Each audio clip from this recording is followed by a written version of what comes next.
Rizzoli hat's für Messi. Tor. 1:0, 77. Minute.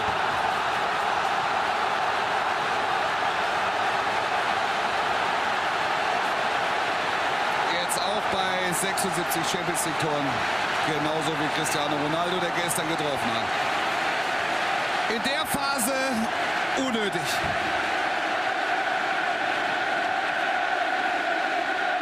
Im Gesamtkontext der 77 Minuten nicht unverdient. Aber das hätte es jetzt nicht gebraucht.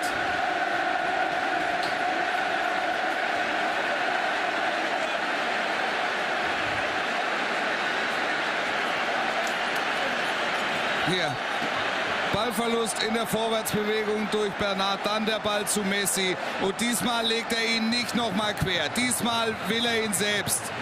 Dani Alves, Xabi Alonso geht nicht richtig hin. Bernat versucht das zu reparieren, was er da an der Seite ausgelöst hat. Er trifft ihn gut, er ist nicht zu halten. 1:0 ins kurze Eck. 9. Treffer im laufenden Wettbewerb.